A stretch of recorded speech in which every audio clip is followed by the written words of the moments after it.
Welcome to சிட்டுக்குருவி home life style. நான் ரொம்ப நல்லா இருக்கேன், நீங்கள் நல்லா இருக்கீங்களா அப்படின்ட்டு கமெண்ட் பண்ணுங்கள். இன்றைக்கி நம்ம வ்ளாகில் என்ன பார்க்க போகிறீங்க அப்படின்னா, morning to afternoon simple routine தான் பார்க்க போகிறீங்க. சண்டே ஈவினிங் எல்லாம் நாம் அவுட்டிங் போனதுனால சண்டே பண்ண மட்டன் குழம்பு, இட்லி எல்லாமே மீதி ஆயிடுச்சு.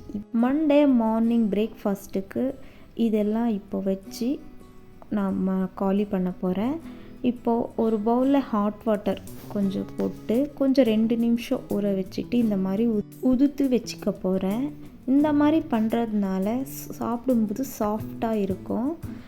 இந்த மாதிரி மீதி ஆனால் எல்லாம் தூக்கி போட்டுருவீங்களா, ஏதாச்சும் பண்ணுவீங்களா அப்படின்ட்டு கமெண்ட் பண்ணுங்கள். ஒரு பேனில் எண்ணெய் காஞ்சதுக்கப்புறமா கடுகு, கடலைப்பருப்பு, கருவேப்பிலை, வெங்காயம், வரமிளகா, கொஞ்சம் உப்பு, மஞ்சத்தூள் போட்டு கொஞ்சம் ஃப்ரை ஆனதுக்கப்புறம் உதுத்து வச்ச இட்லியை போட்டு நல்லா கொஞ்சம் கலக்கிட்டு சிம்மில் 2 நிமிஷம் விட்டு கொத்தமல்லி தூவினா இப்போது இட்லி உப்புமா ரெடி. பெரிய தேவயானி நினைப்பு அப்படின்னு எல்லாம் யாரும் நினச்சிடாதீங்க, எனக்கு தெரிஞ்ச டிப்ஸ் சொல்லியிருக்கேன். இன்றைக்கி ஹஸ்பண்ட் லீவில் இருந்தாங்க. ஸோ ஹஸ்பண்டு, நானும் சிட்டுக்கு தான். லட்டு வந்து மார்னிங் 7:15 அவள் கிளம்பிட்டா. இன்றைக்கி டெஸ்ட் வேறு இருந்துச்சு அவளுக்கு. அவள் ஸ்நாக்ஸ் தான் கொடுத்து அனுப்பிச்சிருக்கேன். மத்தியானம் அவள் வரதுக்குள்ளாரே லன்ச் ரெடி பண்ணணும். பிரேக்ஃபாஸ்ட்டுக்கு தோசை, மட்டன் குழம்பு, இட்லி, உப்புமா 3 பேருமே சாப்பிட்டோம். சாப்பிட்டதுக்கப்புறமா கொஞ்சம் வெஜிடேபிள்ஸ் எல்லாம் வாங்கிட்டு வந்து ஃப்ரிட்ஜில் எல்லாம் வைக்கிறதெல்லாம் எடுத்து வச்சுட்டு மத்தியான சமையலுக்கு ரெடி பண்ணிகிட்டு இருந்தேன். இன்றைக்கி சமையல் என்ன பண்ண போகிறேன்னா, பிரியாணியும் ஆசி பருப்பு பாயாசம், க்ரீன் சில்லி கபாப்னு சொல்லுவாங்க, அது பண்ணலான்னு பிளான் பண்ணியிருக்கேன். இன்றைக்கி ஹஸ்பண்ட் வீட்டிலே இருக்கிறதுனால கொஞ்சம் ஸ்பெஷலாக பண்ணலான்னு பண்ணிகிட்டு இருந்தேன். இப்போ பாயசத்துக்கு பாசி பருப்பை கொஞ்சம் வாசம் வரைக்கும் கொஞ்சம் வறுத்துக்கிட்டு ஒரு குக்கரில் கொஞ்சமாக தண்ணி ஊற்றி வேக வைக்க போட்டேன். இப்போது ஒரு பேனில் 2 ஸ்பூன் அரிசி, 2 ஸ்பூன் கசகசா, 2 ஏலக்காய் போட்டு நல்லா கொஞ்சம் ட்ரை ரோஸ்ட் பண்ணிக்கிட்டு கொஞ்சமாக தேங்காய் போட்டு ரோஸ்ட் பண்ண இதெல்லாமே போட்டு நல்லா மையாக அரைச்சிக்கிட்டேன். இப்போ கொஞ்சமாக வெல்லத்தை கரைச்சிக்கிட்டு இருக்கேன்.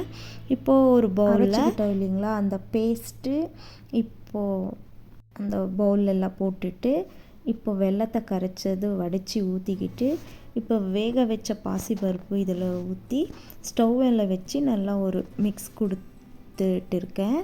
கொஞ்சம் வேணுமென்னா கொஞ்சம் பாலும் ஊற்றிக்கலாம், இன்னொரு டேஸ்ட்டாக இருக்கும். சைடில் ஒரு பேனில் நெய், முந்திரி, கிஸ்மிஸ் அதில் போட்டு கொஞ்சம் வறுத்துட்டு கொதிச்சுட்டு இருக்க பாயசத்துக்குள்ளே போயிட்டாச்சு. அது குடித்தாலே நல்லா இருக்கும். கொஞ்சம் எக்ஸ்ட்ரா டேஸ்ட்டுக்காக சேமியா வறுத்து போட்டுக்கிட்டேன். சேமியா போட்டு 2 நிமிஷம் இருந்தால் போதும். இப்போ பாயாசம் ரெடி. நான் இப்போது 2 கிளாஸ் பாஸ்மதி ரைஸை ஊற வச்சிட்ருக்கேன். இப்போ ஒரு குக்கரில் ஆயில் போட்டுட்டு கொஞ்சமாக நெய் போட்டு ஹோல் ஸ்பைசஸ்ஸு போட்டிருக்கேன். போட்டதுக்கப்புறமா ஆனியன் போட்டிருக்கேன்.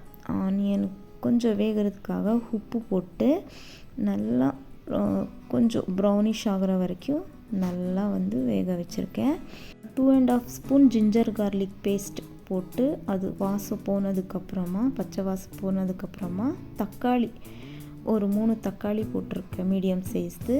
4 வெங்காயம் போட்டிருக்கேன். நல்லா கொஞ்சம் உப்பும் போட்டிருக்கேன், கொஞ்சம் சீக்கிரமாக வேகிறதுக்காக. அப்புறம் புதினா, கொத்தமல்லி போட்டு நல்லா ஒரு மிக்ஸ் கொடுத்து இது எல்லாமே நல்லா கொஞ்சம் எண்ணெய் பிரிஞ்சு வந்ததுக்கப்புறமா சிக்கன் போட்டேன். சிக்கன் கூடவே ஒரு 1/2 ஸ்பூன் மஞ்சத்தூள் போட்டு நல்லா ஒரு மிக்ஸ் பண்ணதுக்கப்புறமா 2 spoon biryani masala, 1/2 spoon chilli powder, 1/2 spoon தனியா பவுடர், ஒரு 1/2 ஸ்பூன் கரம் மசாலா. ஏன் உப்பெல்லாம் போட்டிருக்கிறதுனால இப்போ பார்த்து கொஞ்சமாக உப்பு போட்டு நல்லா கொஞ்சம் அந்த மசாலா எல்லாமே கொஞ்சம் வதங்கினதுக்கப்புறமா கர்ட் போட்டு மிக்ஸ் பண்ணிக்கிட்டேன். பண்ணதுக்கப்புறமா ஃபஸ்ட்டு அரிசி போட்டேன். எப்போவுமே தண்ணி தான் ஊற்றுவாங்க, இந்த மாதிரியும் செய்யலாம். ஃபஸ்ட் அரிசி போட்டதுக்கப்புறம் ஜென்டலாக இந்த மாதிரி மிக்ஸ் பண்ணிவிட்டு 2 நிமிஷம் ஆனதுக்கப்புறம் தண்ணி ஊற்றிட்டேன். நான் இன்றைக்கி 1/2 kg சிக்கன் தான் எடுத்திருந்தேன். 2 கிளாஸ் அரிசிக்கு 4 கிளாஸ் தண்ணி ஊற்றணும். நான் 3 கிளாஸ் தான் தண்ணி ஊற்றி முதல்ல அரிசி போடுறதுனால மசாலாவில் அரிசி கொஞ்சம் வேகிறதுனால இன்னும் கொஞ்சம் கூடுதல் டேஸ்ட் இருக்கும். இப்போ உப்பு காரம் எல்லாம் டேஸ்ட் பண்ணிக்கிட்டு குக்கர் மூடி ஒரு விசில் மட்டும் போட்டு எடுத்துக்கிட்டேன். சைடில் முட்டை வேக வச்சுக்கிட்டு எக் வெந்ததுக்கப்புறமா நான் சில்லி ஃப்ரை பண்ணி எடுத்துக்கிட்டேன். இந்த ரெசிப்பியை நெக்ஸ்ட் வர vlogல நான் ஷேர் பண்ணிக்கிறேன். குக் பண்ணி முடிச்சப்புறமா கொஞ்சம் வீடெல்லாம் க்ளீன் பண்ணிக்கிட்டேன். அவங்க 3 பேரும் பார்க்குக்கு போயிட்டாங்க. லட்டு ஸ்கூல்லேருந்து வந்ததும் 1 o'clock வந்ததும் அவங்க டேடிக்கிட்ட கூப்பிட்டு போக சொல்லி ரொம்ப ரகலை. ஸோ அவங்க 3 பேரும் பார்க்குக்கு போனதுனால எனக்கு கொஞ்சம் ஈஸியாக குக் பண்ண முடிஞ்சிச்சு. குக் பண்ணது எல்லாமே ஹாலில் எடுத்து வச்சுட்டு இப்போ கிச்சன் பார்த்தா குக் பண்ணதுக்கப்புறம் இப்படி தான் இருந்துச்சு. ஸோ அது எல்லாமே க்ளீன் பண்ணி இப்படி வாஷ் பண்ணி எடுத்து வச்சுட்டேன். So kitchen, stove, counter tops எல்லாமே வாஷ் பண்ணி எடுத்து வச்சாச்சு. இப்போ குக் பண்ணியாச்சு, வீடு க்ளீன் பண்ணியாச்சு, கிச்சனும் க்ளீன் ஆயிடுச்சு. ஸோ இப்போ கிச்சன் பார்த்தா இப்படி தான் இருக்குது.